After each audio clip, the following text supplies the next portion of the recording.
continue for 8th day in quake hits Morocco.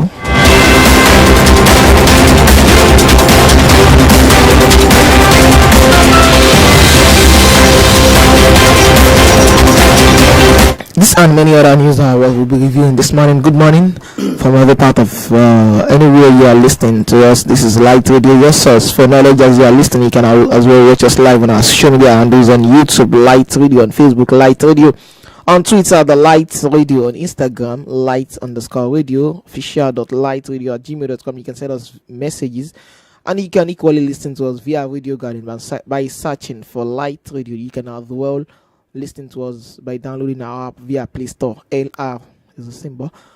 I remain your humble host, ABDULHAMID is the name, and with me is our in-house analyst, OLUBUNMI KAZEEM. OLUBUNMI KAZEEM, it's a pleasure to be here. Although it's a wet, wild Saturday morning, it's been raining cats and dogs, and as the rains continue to pour, all that's just, ringing in my head is the fact that I hope the prediction made by NIMET and by other, by the federal government and the state government concerning the fact that we're going to have, a lot of flooding and heavy rainfall. I hope that will not, have our own share of, the flooding. I'm saying this in the light of, the flood that was experienced in Libya. It's devastating, and I hope that we'll not have a repeat of what we witnessed in 2022 last year. Around this same period last year, that in fact even the Lokoja Abuja highway was impassable, and many trucks were trapped on the road. They had to wait because they cannot proceed with the level of waters, and with the opening of dams, I just hope that Lagos would also not be submerged, because Lagos is actually below the sea level. So I'm afraid. So for a lot of us, it's it's not for us to actually be apprehensive. It's for us to actually take the desirable action, and I hope that the local government and the state government will do the needful. Enough of just saying that people should leave the lowlands or whatsoever flood-prone areas and let them move up highlands. And the question I'm asking is, where would they move to? The highlands that you said you should move to, have you made any arrangement for them, or you have provided them with palliatives for them to be able to secure accommodation on the mainland? Because I'm trying to imagine what would happen to those living on the island.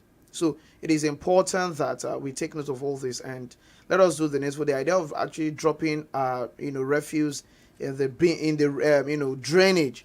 It's called drainage. It's actually meant for water to pass. It's not a dustbin. So let us not dump our waste in the drainage channel. It's terrible. It threatens our continuous existence in this part of the world. And see, you can only imagine the devastating effect. It's better imagine than experience, because if you experience it, you might not actually live to tell the story. Alright, so we just hope our government will do the needful, because all these thinking prayer is not just it's not about prayer. That's why I'm not really praying. I'm not talking about prayer now. I just hope that the people will take the right action.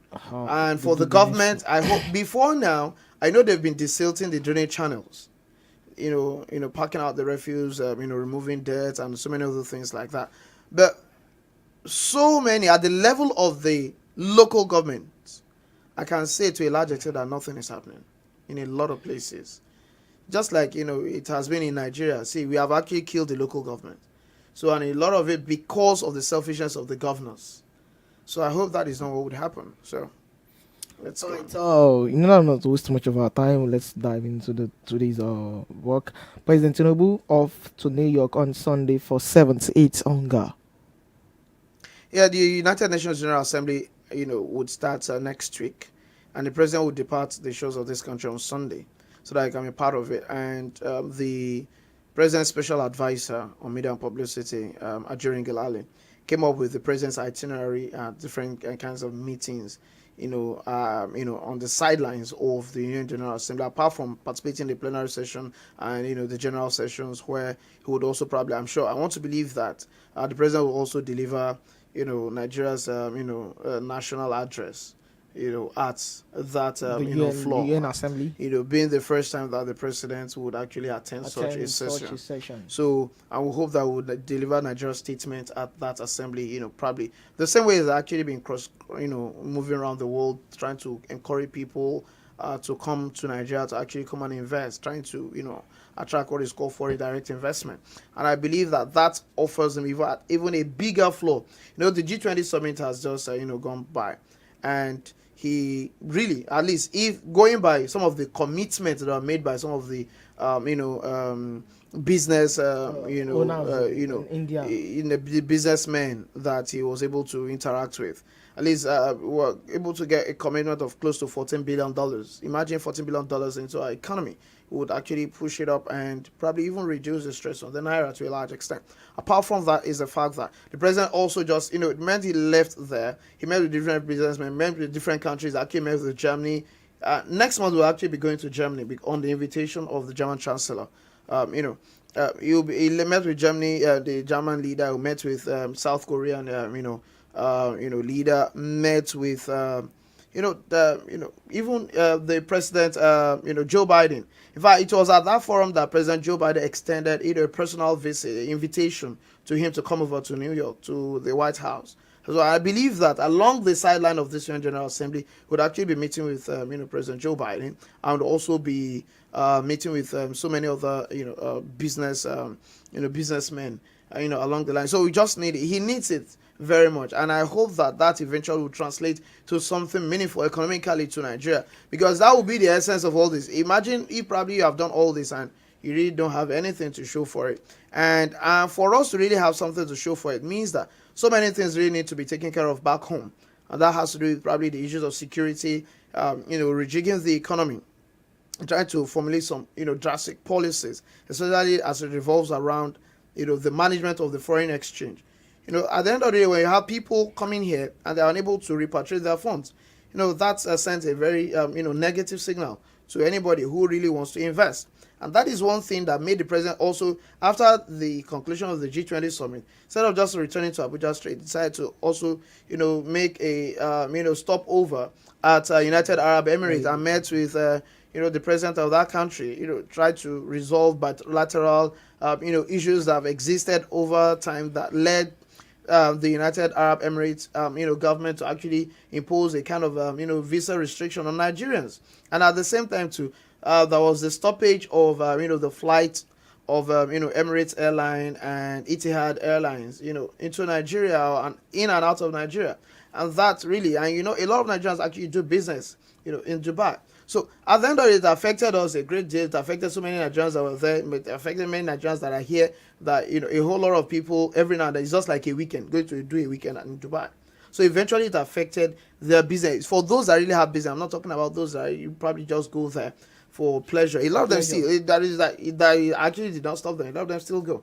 It really did not really stop them. But the idea that you go there and you probably get 30-day visa, business, visa for you to come do your business and you return easily, that was, restricted. So a whole lot of these things. And I hope that at that level, it provides the president a bigger platform for him to actually meet with so many other world leaders, that he feels that a partnership with Nigeria would actually help in enhancing our economy. I would probably also make them understand the kind of products that we have that they can also tap into. Nigeria, for instance, is very rich in so many mineral resources that we need those people to come and establish manufacturing companies here, not just come and take the raw materials there and go away. Take it away. That was this time that they were talking about Tesla. That Tesla should not just come here and pick our lithium. Nigeria has is very, very rich in lithium, and lithium is the raw material that is used in manufacturing batteries for some of these cars. So at the end of the day, imagine that we actually don't have any battery manufacturing company in Nigeria. Is that not ridiculous? We used to have them in the past, the likes of Exide and so many other ones, even Rocket and so on like that. But so far, they've all left. They've left us to our fate. We have rubber manufacturing, tire manufacturing companies in the days of Michelin, the days of Dunlop. They all left Nigeria, and we expect that. So, see, when you have all this kind of situation, you cannot expect. There is no magic the CBN can do to actually reshore the value of the naira. To shore up the value of the naira, it won't happen. So, for that reason, we need this foreign direct investment. We need the manufacturing sector to work. And all this will not happen if we don't get our energy right, if we don't get our foreign exchange right, if we also don't get our security right. So that means that he's doing the needful and he has been up and doing on that. Oh, well, to a large extent, at least you give kudos to the president. He's not just sitting his ass down in Abuja thinking that people will just come. No, it doesn't work that way. You really need to go and convince them. And that's why one thing, at least, hate the president for as much as you like, but for the fact that he's actually taking the bull by the horn. He's leading from the front, and he's someone that actually went and told them, see, come, I have a team, and I'm the captain of that team. Ask questions. We are here for you. Ask the critical questions. I will provide the critical answers to you. And at the end of the day, we are giving all these assurances that come. Nigeria is actually investment friendly. Imagine you have over 200 million people, the largest black nation on earth. See, it's a whole world of opportunities for those who know how to tap and who is in a better position to actually sell the image of this country than that of the president. Because it's the number one citizen. Absolutely. All right, let's move to the next item on the news headline here, which is Tinubu nominates Cardoso as new CBN governor, names 4 other deputies. So Dr. Cardoso has been nominated by the president, so subjected to the House of the National Assembly to approve.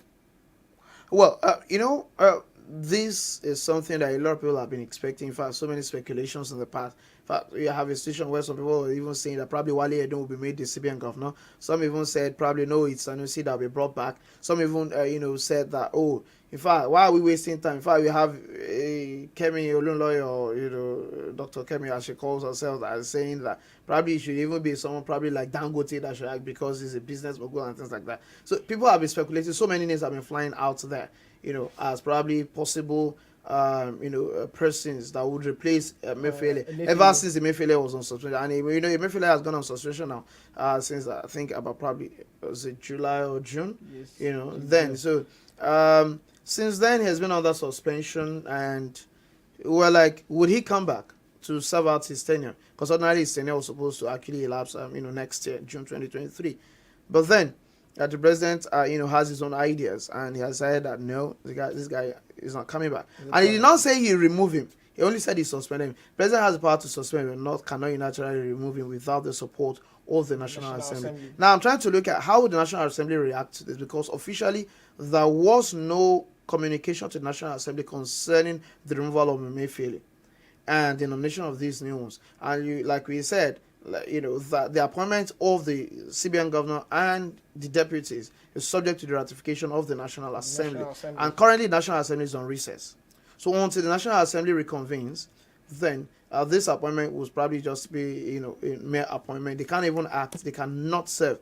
And quite well, the probe of the CBN, especially with the special investigation, panel set up by the president, led by Mr. Jim Obazin, who's actually investigating the operations of the CBN. And a whole lot of things. A lot of people have actually been brought into the dragnet to answer for various questions. In fact, apart from Emefiele himself, we had 2 deputy governors of the CBN that have been invited. We had Aisha Ahmed invited. We also have Kingsley Obiora also, invited. And the man is actually working right from the headquarters of the DSS. So he has the DSS at his beck and call to say, I need to summon this man. I want to summon this man. So and I need you to bring him here.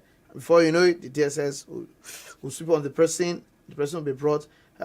Defend this, defend that. So at the end of the day, they are trying to actually work on a whole lot of recovery, because they know quite well a lot of things, a lot of sleaze, a lot of corruption of monumental proportion actually took place under the leadership of former President Buhari and the CBN governor. Not just Emefiele. It's not just about the CBN. Talk about the NNPC. Talk about the aviation sector. Talk about so many sectors of the economy.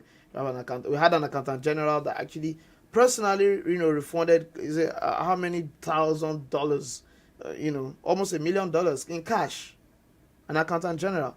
And this was the same person that was actually, reported to have embezzled close to 170 billion naira. One person.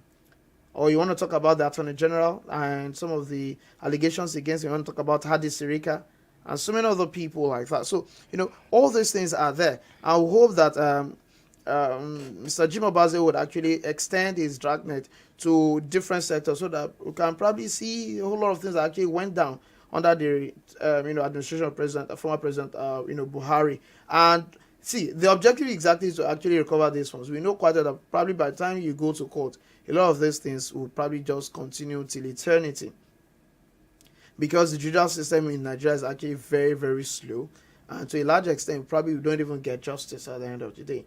So, and we argue just based on technicalities and let criminals off the hook. Imagine the case of former Senate Chief Whip, former Governor of Abia State, Orji Uzor, after how many years? That the case dragged for over 10 years. Eventually, when conviction was secured, what happened? He went to the appeal court. He was sentenced to jail. He went to jail. He only spent probably some months, and he appealed. And at the end of the day, he was freed. He was let off the hook that the judge that actually took off the case shouldn't have, given his judgment, because he has actually been promoted.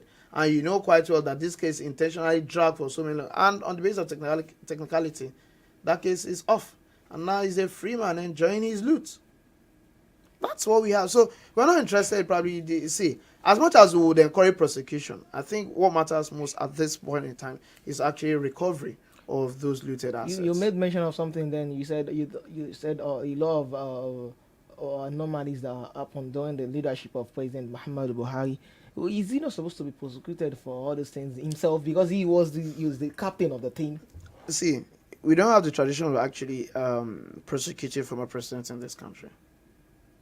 Since 1999, apart from Yaradua that probably, died, have we prosecuted any?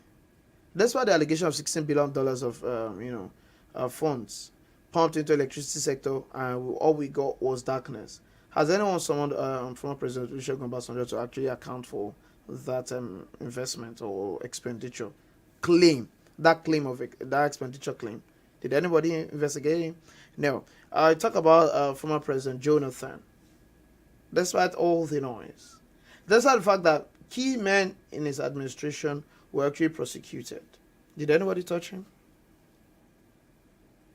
Well, is it part of is there a law that supports that? See, listen, it's an unwritten convention. It's a convention. It's an unwritten law. It's not written. You will find it in our constitution. But the reality is a case of, after all, is it that I facilitated your election, or I handed over to you, or that I accepted that probably I lost and I handed over to you? So what would happen?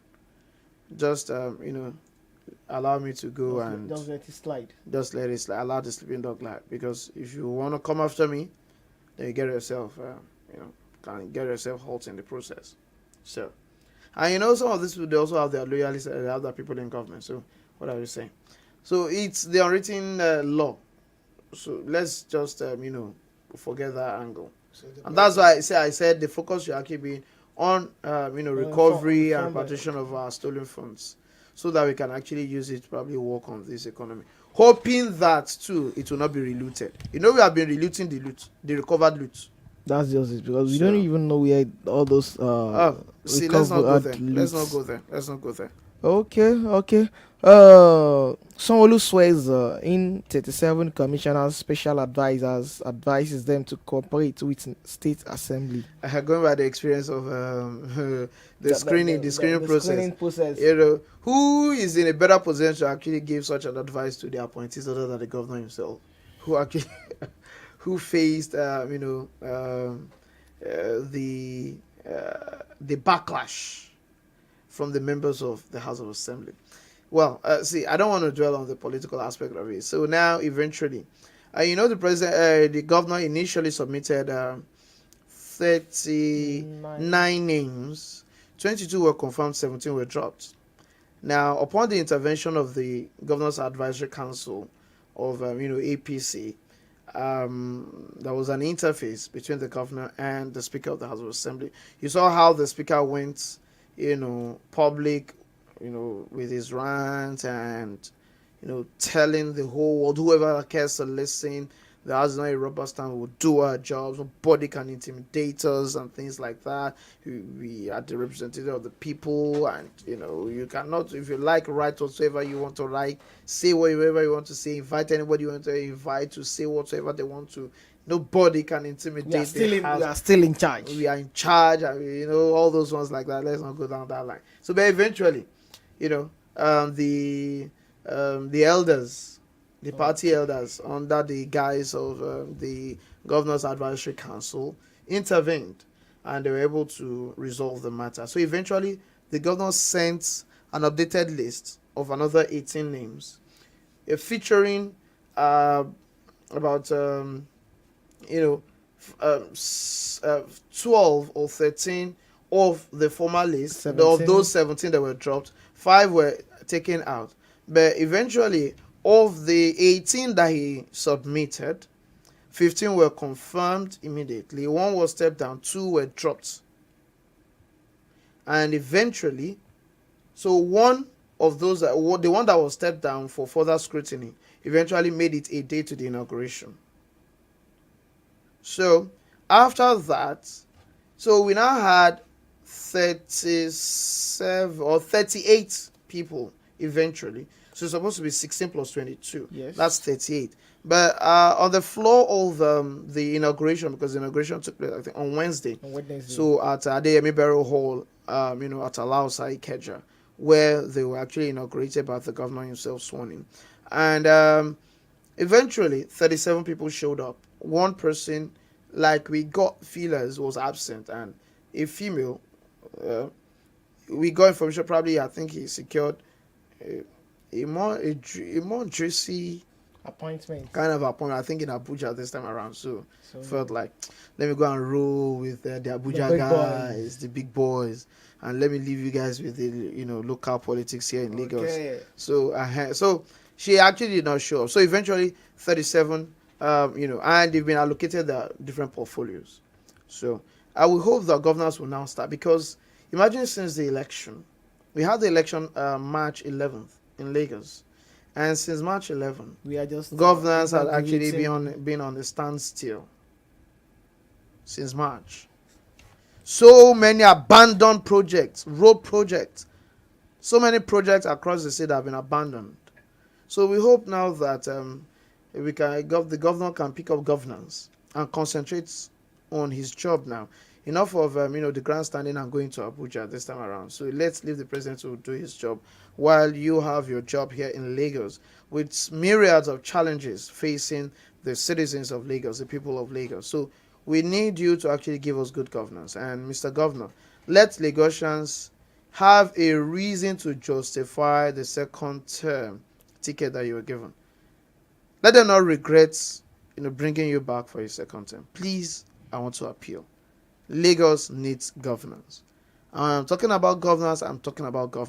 Baba Jakande spent only 4 years and 3 months. And it was as if he ruled for over 10 years in terms of the achievement. No governor since Baba Jakande has done what he achieved in 4 years and 3 months, including all those that spent 2 terms. Okay, I hope they just listen to this and they just take good necessary action to let's feel their impacts during the second term. Labour Party leadership knows Peter Obi lost 2023 polls, but they went to force lies on Nigeria.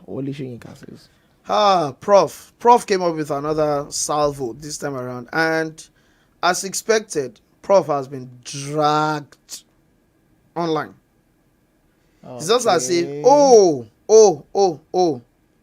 seriously, if you know how bullish obedience can be online, then you would understand what I mean.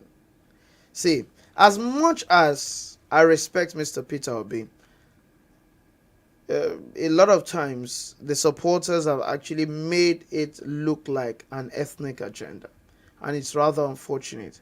And the way they came for Professor Wole Soyinka, the way they dragged him online, you would imagine that, do you know who you're talking about? But to them, see, nobody, so for as long as you support online, the current administration or the emergence of the current administration, whether or not you're exercising your democratic rights, it doesn't matter to them. For as long as you are not supporting, their candidate, Mr. Peter Obi, you have committed a big offense. And unfortunately, if you actually don't keep your supports, hidden, you now come out to openly to express your support for another person apart from Mr. Peter Obi, you will be dragged.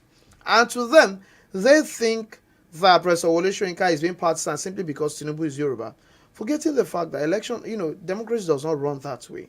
Democracy runs on the basis of majority decision, and that was what reflected during the election. So they felt that, is he trying to discountenance, so to say, their own allegation of rigging?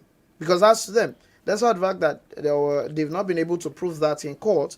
But then they felt that a Nobel laureate like that is an elder statesman at his age, this and that. He should not have dabbled into politics, or he should not have expressed it like that, or so and so. Is it because so now he's not? In fact, that they said all his achievements has been dragged in the mud. In fact, he has nothing to achieve. In fact, he has only shown his true color before. He has actually been disguising as an elder statesman, as this and that. See, it was toxic against the old man, and I don't think that's good enough. Sincerely, I don't understand how we play our politics again. What I understand with democracy is the fact that minority will have their say and the majority will have their way. So you don't now have to intimidate anybody for their choice. The same way it would be wrong for whether you call yourself Batistuta or articulated or whatever name you call yourself. See, it will be wrong for you to pounce on the obedience and denigrate them the way some of their supporters were actually maltreated. And I have to say this, the way they were maltreated, the way they were heckled, the way they were dragged, the way they were molested at polling units in Lagos, that was very, very terrible. That was very bad of those who did that. We can't shy away from the fact that some of those things happen in some places, but those were isolated cases. So you cannot use, and that's the position of the court, that you cannot use, even if, let us assume that so-called 18,000 polling units that Mr. Peter Obi brought the results, he said that were unclear, that he downloaded from the IREV, and which they were like, so that you did not show on the IREV, does that now mean that's the, how about the ones that your own party polling agents, at least you had party agents at the polling unit, so what of the copy that they collected from there? Why don't you present those ones? Why were you presenting those 18,000 ones that you said they were not legible from IREV? So is IREV the collation center? So at the end of the day, so for as much as you might say that, see, nobody has a right to, attack or abuse another person for their choice. That's not how democracy runs. So you choose Peter Obi, some people chose Atiku, some chose Kwankwaso, some chose Tinubu, some chose Showore. Of course. Some chose Dumebi Kachiku. See, people had, in fact, some even chose this what's his name again? The one of the, is it SDP now? Oh, Adewale. Yes, okay. That man Adewale. So Adebayo Adewale. So see, it's the choice of the people, and you cannot abuse them or insult them for that. And what Professor Soyinka was only trying to say is that it would only amount to a lie if you're unable to prove your case. You continue to just depend on hearsay, or you are making allegations that you cannot substantiate, and on the basis of that, that's why you are going around town telling people, with which they are now using to actually denigrate every other person. And that is why he's saying that the Labour Party leaders knew quite within themselves that they did know if they really have the fact that they won, they would have presented such at the tribunal. And that's why Niyo Shitokun, the spokesman for the Peter Obi campaign, the Director General, said that Prof is challenging and that they are going to show Prof, they will provide Prof with the proof that they actually won the election. Is it about providing proof to Prof. Professor Sholinka? Why can't they Why didn't you provide such proof to the at tribunal? the tribunal? We only hope that they would still try to prove that. See, they have the option of going to the Supreme Court now, and we are waiting for it. So I think it's for the beauty of the democracy. Yes. Power supply restored after national grid collapse. We suffered another collapse. Now we've suffered about over 100 collapses within probably how many years? We have broken records actually when we talk about grid collapses. And unfortunately, at the time when they were trying to claim that we've gone for 100 days without a collapse, that was when the grid collapsed. Again. Twice. Within a space of 6 hours. The grid collapsed twice. So, and that is why I see, in tackling the energy situation in Nigeria, we need off-grid solutions. And I hope that with the executive order and the amendment to the Constitution that was signed by former President Buhari and including current President Tinubu concerning the power sector, we hope that states can actually take up the initiative to also generate, the power supply, transmit and distribute their own power. And I hope that a state like Lagos will do the needful in that regard. Because we have what it takes. We have what it takes. Imagine if Lagos is generating its own electricity. We don't have any business even to wait for one power that is coming from Olonshogo, Osun State or whatsoever. Because that's where the national grid, everything is actually stored and transmitted.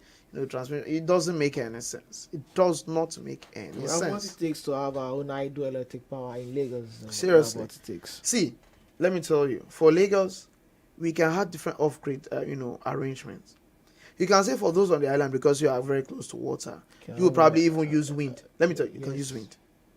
You can use wind. Those on the mainland can say, let us get some spaces probably just for solar, or for some places we'll just use gas powered. See, what's the essence? See, Egbe Thermal Station, that this is controlling now. The Egbe power station is powered by gas at Ikorodu. It's a thermal plant. It's a gas powered plant. So why can't we have some of those other ones like that in different parts of the state? And the power will be transmitted to all the... Or you invite investors, local and foreign, in Lagos, that we need to actually generate our power in Lagos. And let us have, the arrangement. Give them the opportunity to do that. You can license them, and at the end of the day, they generate it and come up with an arrangement so that people can have. So that at least you can break the monopoly of IKDC and EKDC. It is monopoly.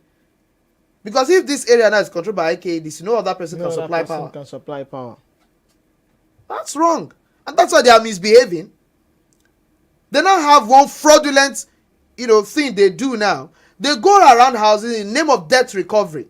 They call that unit in IKDC, if I don't know of EKDC, I know of IKDC because I've just had the experience. It was a nasty experience that I had this week, and I want to come out to share it with Nigerians.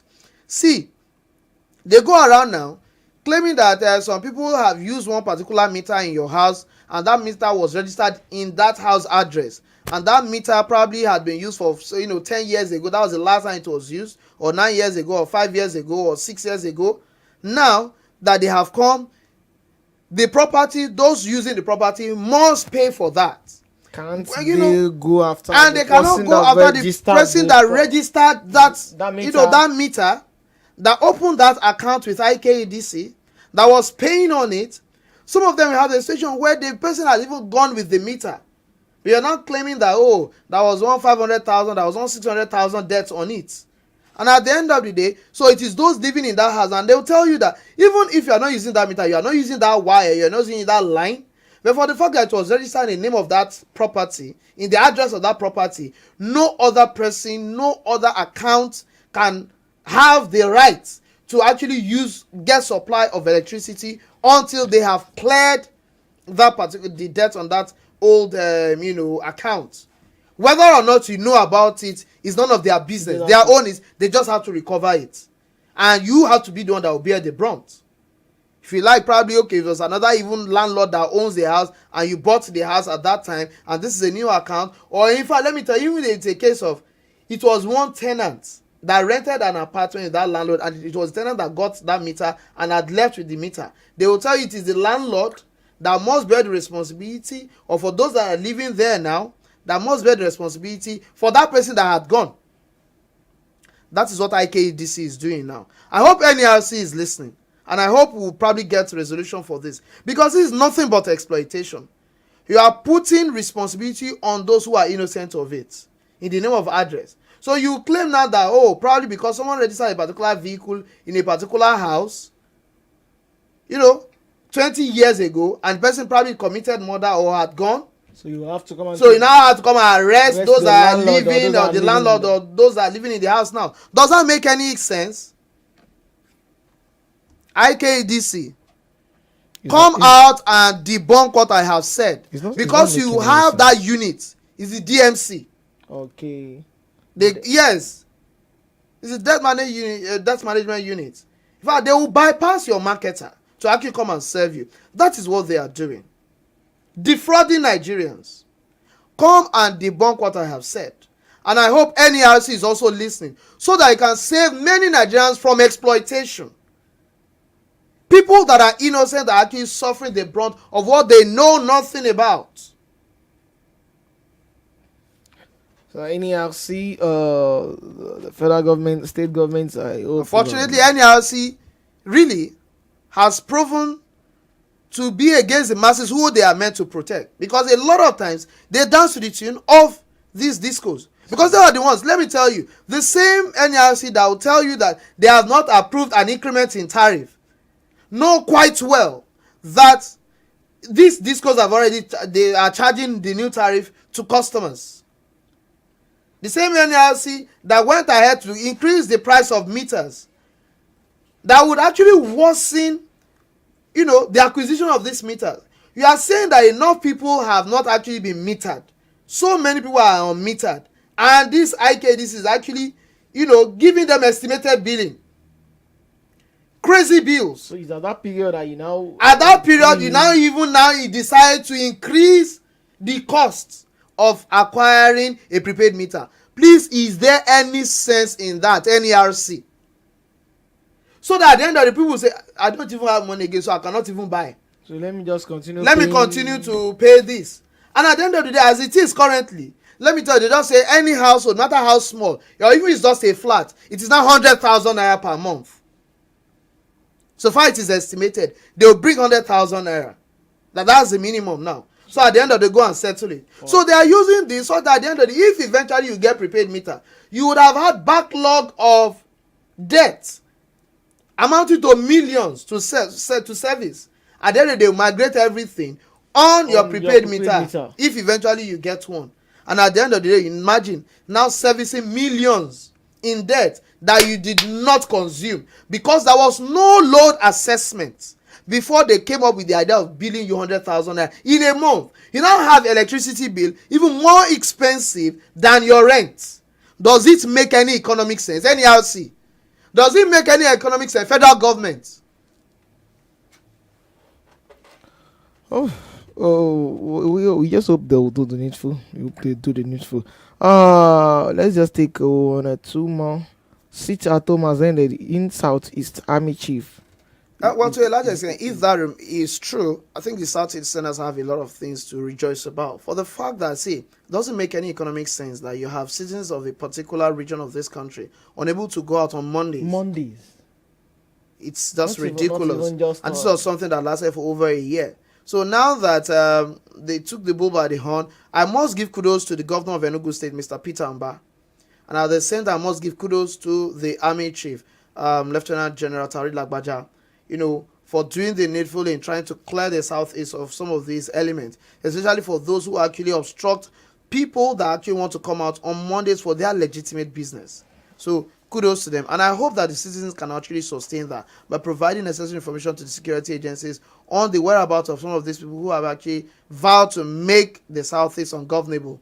They're actually led by Simon Ekpa, who is actually doing a whole lot of harm to the Southeast more than helping them. Imagine someone sitting down in Finland and giving instruction, go and attack, go and do this, go and burn this, go and destroy this. And you think he's fighting. Is that how to fight for Biafra? That does not make any sense. Making the lives of your own people worse off, making them worse off economically, socially. No, it doesn't make sense.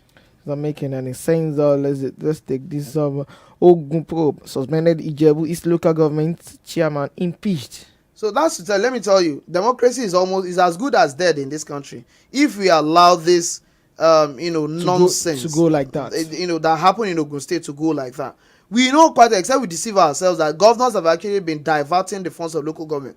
That's why these same governors actually opposed the constitutional amendment that will actually give the the local government their financial autonomy. And they use their stooges in the State House of Assembly to thwart that constitutional amendment. It passed in the National Assembly, but it failed in the State Assembly because the governors don't want it. Now the former president actually issued an executive order to that effect. They took the president to court and they won.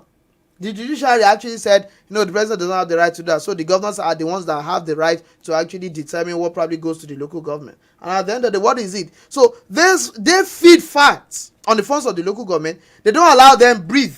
They only tell them, see, if it's even a case of they dissolve the local government council, they appoint caretakers there. For those that do election, they only do election when it is very close to their own election, so that they can put their own people there that would help them to manipulate the election. So that is the way they operate. Look at Obaseki that did not conduct local government election for 7 years, only now conducting election this year. And he did an RAG election, and PDP won all the seats. The same way when he's just less than a year to leave. The same thing is what happened in Lagos too. That APC won all the seats. That's the way we do. So it's the government at the center that determines the party that will win. And at the end of the day, even despite that, have a situation where even after winning the election, after having them in the council, you have the governors telling them, getting their fund and only releasing probably the amount of money that they only use to pay salaries of their workers, the local government workers, and say, okay, you local government chairman, you to take this one, go and enjoy with it. And at the end of the day, they are unable to execute any capital project or any meaningful project that will bring dividends of democracy to the lives of the people. Eventually, this man cried out, this Adedayo guy, the chairman of Ijebu East local government, that, see, the funds that ought to come to us, the government is diverting and we are not seeing it. And we are unable to actually, operate as we ought to. And that was his offense because he wrote a letter to, their leader there in Ogun State, former Governor Olusegun Oshoba, and calling for his intervention and reporting the governor. And that was his offense. You now had local government chairmen in all other local government going to prostrate to the governor. Is the governor a king? Is he a monarch? Is he an emperor? So that's what we are saying, that we don't have democracy.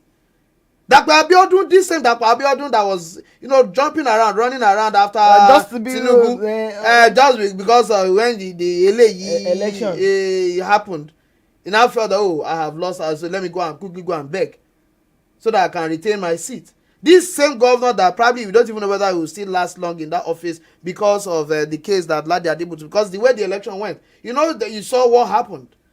It was too close to call. It was almost very close. That eventually decided just say he won by some few number of votes. Now eventually this same governor is now the one ruling as an emperor, like a king. You did not even come out to debunk what the president has said, and rather what did you have? The first thing you did was to use DSS to go and harass the guy, and they arrested the guy using DSS as if that's the business of DSS. Number two was the fact that you did not stop there. The man was eventually suspended as the chairman. Now, eventually, on a final note, you now use the councillors of that local government to impeach the chairman. So that at least you say, yes, I have taught him a lesson. And now, is that what you call democracy? Is that democracy? See, Africans really don't see. Let us face the reality. We are actually not democratic. And probably this democracy does not fit us. Because I don't know we have tyrants as leaders. Because see, I don't know the kind of democracy that we practice. Where in the world would you see a local government chairman, if truly we are practicing democracy, go and prostrate to a governor? For goodness sake. You are all elected. You are all elected by the people. The same way the governor is elected is the same way this chairman were elected. You're not appointed by the governor, so why will you... So at the end of the day, that is what we have. And eventually, at least, Governor Dapo Abiodun, you've had your way now. So I hope you can now smile. I can go and relax and probably enjoy the monies of the local government that probably you have taken. Because unless you come out to actually debunk, see, we expect that as a governor to show a higher level of maturity, come out with the records, This is a record of, the amount of money that was sent to the state. This is what we sent. This is what this particular local government Ijebu is. This is what they received in terms of allocation. So month, all this up to this particular period. This is what they received. So where is the chairman coming from? And let us compare with what eventually came from the federal government to see if I thought that was not what was allocated to that local government. But eventually, what do we have? Killing a mosquito with a sledgehammer, trying to show that you are the governor, and you have done that. So you can clap for yourself. Alright, let's wrap it up with this. Chicago State University confirms Tinubu's graduation from school in 1979. The case has been going on. Atiku wants to use that as a basis, probably prosecute the appeal against the election of President Bola Ahmed Tinubu, saying that he's not even qualified to contest for that office for the fact that he could not. They say he is claiming that he's not the owner of the certificate that he presented. So at the end of the day, so he does not have any requisite qualification, to stand for the election. And on that basis, he's challenging the result presented by President Bola Ahmed Tinubu to the INEC to stand for the election. And he was the one that also came up with the theory that how could you possibly possess a university degree if probably you don't have any records to show for your primary and secondary education. So, and on that basis, so he has actually subpoenaed Chicago State University that they must come out with the records of President Bola Ahmed Tinubu, and those ones eventually responded. And now we have it flying in the media that they've released the transcript of his results. One. Then number two is also the fact that they've come out and they have done this several times to say that this man is actually an alumnus of Chicago State University. This was what he studied. That in fact he actually came out in flying colors. So that they don't have anything. For the fact that they cannot just, his records based on their constitution, that private property, they are the properties of both the university, and they will need the authority and the approval of even the candidate himself. Before they can release, unless the court gives, the order that they should release it. So till now, the court has really not taken a decision as to whether or not the results, the details and some other pieces of information that Mr. Atiku hopes to get, probably that would help him in his case. And looking at the timeline that he has, I don't know, he has less than 5 days now to file his case in the in the Supreme Court to appeal the judgment of the Court of Appeal, the tribunal. The tribunal. So because the order has been given, he only has 14 days window, and that 14 days would expire on Wednesday. So now he has probably just from today now, 5 days from today. So by tomorrow, Saturday, he only has up till Wednesday to actually file his case. Else, should kiss the appeal goodbye. Is it gonna? All right. This time we'll have to draw the curtain for today's news review. And next week we'll meet for another scintillating episode of News Review. I'm your host, ABDULHAMID, and OLUBUNMI KAZEEM. Telling you to actually remain law-abiding, be concerned about your well-being. Look at how you can actually survive in these days of fuel subsidy. Don't expect anything from government. Let me tell you, it won't come. So focus on your life and what you can do for yourself. And I pray that it will be well with every one of us. All right.